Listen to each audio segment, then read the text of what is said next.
Bharat Indonesia के साथ मिलकर अपना स्ट्रेट ऑफ हॉर्मोज डेवलप करने जा रहा है, लेकिन क्या ये फैसला चीन की दुखती रग पर हाथ रखने जैसा है? कैसे इस डील से चीन की लाइफलाइन पर असर हो सकता है?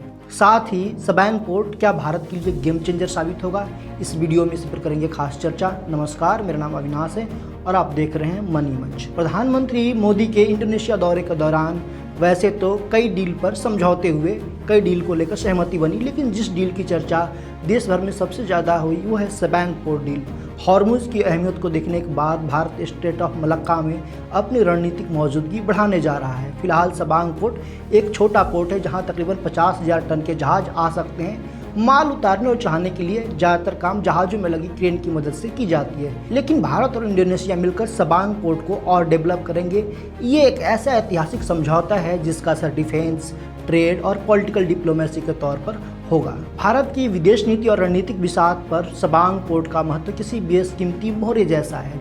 ये बंदरगाह भारत के लिए सुरक्षा, व्यापार और कूटनीतिक मोर्चे पर बेहद खास है। ये समझ लीजिए कि ये समंदर का बहुत ही छोटा सकरा हाईवे है जिसका सकरा हिस्सा तकरीबन 2.8 किलोमीटर चौड़ा है। अंडमान निकोबार द्वीप समूह से सबांग पोर्ट की दूरी महज 90 नॉटिकल मील यानी तकरीबन 170 किलोमीटर है। चीन अपनी ज़रूरत का 80% कच्चा तेल इसी मलक्का के रास्ते मंगवाता है, इसीलिए इसे चीन की लाइफलाइन भी कह सकते हैं। भारत और इंडोनेशिया डील के बाद भारतीय नौसेना की मौजूदगी सबांग पोर्ट के बेहद करीब रहेगी। सबांग में भारतीय जहाज़ों की पहुंच और आसान होगी। ये पोर्ट भारत के लिए एक ऐसा पॉइंट बन गया है जो चीन की मलक्का डिलेमा को और गहरा कर देता है और हिंद महासागर में भारत को हर हलचल पर पैनी नज़र रखने की ताकत देता है।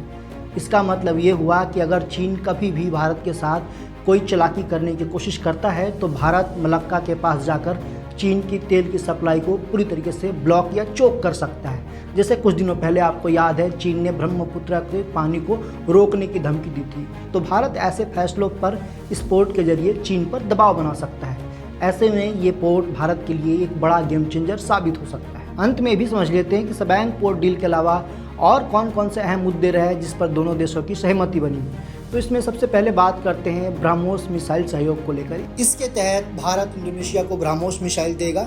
इससे दोनों देशों की रक्षा और संबंध में और मजबूती आएगी। साथ ही इंडोनेशिया इस मिसाइल का पहला विदेशी ग्राहक बनने जा रहा है। दोनों देश समुद्र में सुरक्षा और निगरानी से जुड़े सहयोग बढ़ाएंगे।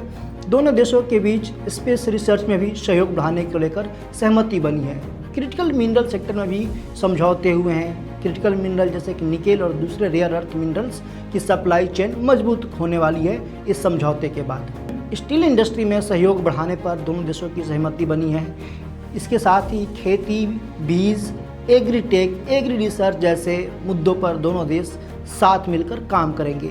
मेडिकल प्रोडक्ट की क्वालिटी बढ़ाने पर दोनों देशों की एजेंसियां भी साथ मिलकर काम करेंगी। साथ ही किसी प्राकृतिक आपदा के दौरान दोनों देश एक दूसरे का सहयोग करेंगे। टेलीकॉम और डिजिटल टेक सर्विसेज में दोनों देश अपनी साझेदारी को आगे बढ़ाएंगे। साथ ही भारत और इंडोनेशिया के चुनाव आयोग चुनाव प्रबंधन और चुनाव अनुभवों को एक दूसरे से साझा करेंगे। इंडोनेशिया को 100 टन हाई क्वालिटी गेहूं के बीज दिए जाने पर भी सहमति बनी है।